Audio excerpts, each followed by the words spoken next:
আমি তো আগেই বলেছিলাম যে সেলফ মেকআপ ক্লাসটা কিন্তু খুব ইন্টারেস্টিং হবে, আর সেটাই হয়েছে।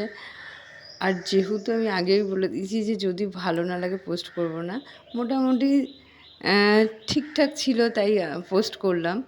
খুবই মজা হয়েছে। প্রথমেই তো গিয়ে দেখলাম এক এক করে সবাই আসছে, আর সবাই সেই টপিক নিয়েই আলোচনা করছে, কে কী এনেছে, তারপর কে কী জুয়েলারি পরবে সেই নিয়ে আলোচনা হচ্ছিল। তো সবাই বলছিল একবার আগের ছবিগুলো তুলে নিই সবাই মিলে, এখনও ম্যাম আসেনি তো আমরা আগে বিফোরটা তুলে নিই। তো ভীষণ মজা হচ্ছিল। তারপরে তো আবার একজন খাবার এনেছিল, কোল্ড ড্রিঙ্কস এনেছিল, সেটা তো আমি লোভ সামলাতে না পেরে খেয়ে নিয়েছি, আর গলার অবস্থা খুব খারাপ হয়ে গেছে। মানে এসি আর কোল্ড ড্রিঙ্কস এই দুটো এক জায়গায় আমি যদি মানে ব্যবহার করি তাহলে আমাকে আর দেখতে হবে না, বিষ লাগবে না মারার জন্য, এমনিই মরে যাব। আর ওদের কি দোষ, আমি লোভ সামলাতে না পেরে খেয়ে নিয়েছি।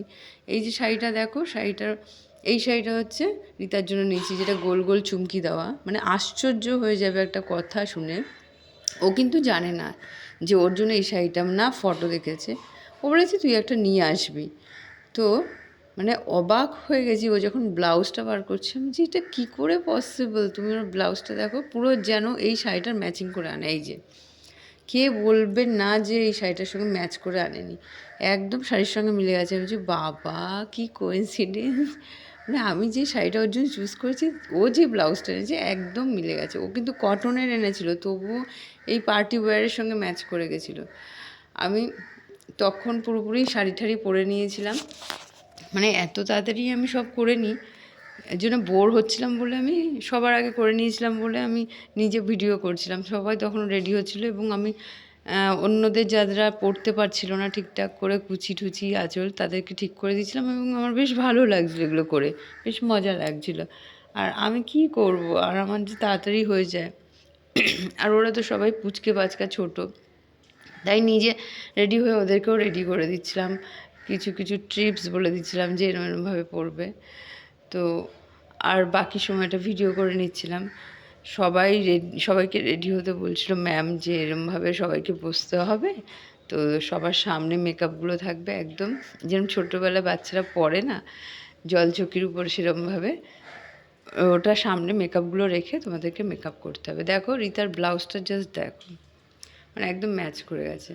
আর রিতাকে বলছিলাম আমার একটা ফুল ফটো তুলে দে তো, ভিডিও করব একসঙ্গে, আর একা তুললে না পুরোটা আসে না। এই যে আমার পিছনে সব বুচকে বোনগুলো সব রেডি হচ্ছে, কে কি পরবে সবাইকে জিজ্ঞেস করছে কোনটা বানাবে, কারণ এক একজন অনেকগুলো করেই নিয়ে এসেছিলো, কানে 2-3টে নিয়ে এসেছিলো, এবং যারা আনেনি তাদের আবার অ্যাডজাস্ট হয়ে গেছে, তারা ওখান দিয়ে কালেক্ট করেছে। ওর রিতার ব্লাউজটা দেখো, কেউ বলবে যে আমার সঙ্গেও ম্যাচ করে আনেনি, মানে পুরো মিলে গেছে, পুরো কি বলবো। এরা তখনও সব রেডি হচ্ছে আর আমি রেডি হয়ে মানে মেকআপ করব বলে পুরো ড্রেসটা পরে নিয়েছি, পুরো সেট আপ রেডি করে নিয়েছি, আর এনাদের তখনও হচ্ছে না, টিম টিম করে করছে। আর আমার তো পেশেন্স নেই, সবাই জানে এটা, সব কিছু ঝটপট সব কিছু, আমার মনে হচ্ছে যে কখন মেখে মুখে তাড়াতাড়ি করে রেডি হয়ে যাই। আর ক্লাসটা তো ভীষণ ইন্টারেস্টিং ছিল।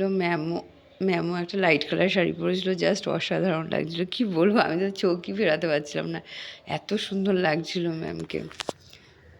মানে যেমনি মেকআপ করেছিল সেমনি শাড়িটা, মানে প্রচণ্ড লাইট কালারের একটা শাড়ি পরেছিল। ম্যামকে মনে হয় ওই লাইট কালারগুলো, নিয়ন কালারগুলো ভীষণই ভালো লাগে। আমি তো পুরো ফিদা হয়ে গেছি একদম দেখে, কি সুন্দর সাজছিল, একদম ফ্ললেস ফিনিশ, দারুণ দারুণ লাগছিলো, অসাধারণ। আমাদের মধ্যে কেউ কেউ আবার লেন্স পরে এসেছিলো, সবাই পরেনি, 2জনের মতো মনে হয় পরে এসেছিলো। ওরা আসলে গোছানো, আমাদের মতো নয় কেয়ারলেস, যে মেকআপটা পুরো একদম পারফেক্ট করবো, যেটা ক্লায়েন্টকে করতে হয় সেরকমই করবো। তো আমাদের আর কেনা হয়নি বলে আমরা পরিনি। আমার কোল্ড ড্রিঙ্কস খেয়ে গলার অবস্থা ভীষণ খারাপ। আমি এসি রুমে বসে কোল্ড ড্রিঙ্কস খেলে না আমার খুব প্রবলেম এসে যায়, কিন্তু কি করব, মানে নিজেকে কন্ট্রোল করতে পারি না আর কি। এই যে দেখো, শুধু ফটো নিচ্ছি, কারণ আমি জানি যে এটা আমি পোস্ট করবো, আমাকে এক্ষুনি নিয়ে নিতে হবে। আর ডিসাইড করতে পারছিলাম না যে চুলটা কি করব, ছেড়ে দেবো না কি বেঁধে রাখবো, কিছুই বুঝতে পারছিলাম না। সব কিছু রেডি, মানে এরা যখন রেডি হয়নি, আমার সবার আগে মেকআপ হয়ে গেছে, তখনও আমি বসে বোর হচ্ছি।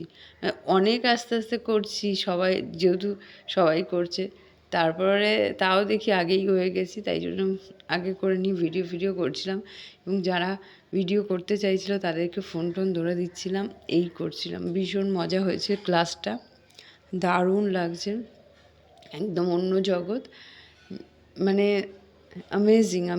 মানে আমি সবসময় ঘরে থাকি তো, আর বাচ্চা কাচ্চা নিয়ে থাকি, একটুখানি খিটখিটে হয়ে গেছি ওদের সঙ্গে বকবক করতে করতে, পড় রে, এটা কর রে, ওটা কর রে, ঘর ময়লা করিস না, এই সব বলতে বলতে এতটাই ফ্রাস্ট্রেট হয়ে গেছিলাম।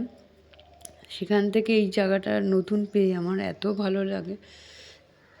আর ক্লাসে মেয়েরা আর ম্যাম এত ভালো যে অনেকটা শান্তি পাই। আমি ডিসাইড করেছি এরপরও আমি আরও কোর্স করব। তোমরাও যারা এখনও ভাবছো যে করবে, তারা কিন্তু ঝটপট জয়েন করে নাও, কারণ আমি অনেকটা সময় নষ্ট করেছি, তোমরা এরকম নষ্ট করো না। আমি সবাইকে হ্যাপি করতে চেয়েছি, সবাইকে খুশি করতে চেয়েছি, যে আমার জন্য কারো যেন প্রবলেম না হয়, সেই জন্য আমার অনেক সময় নষ্ট হয়েছে। তোমরা কিন্তু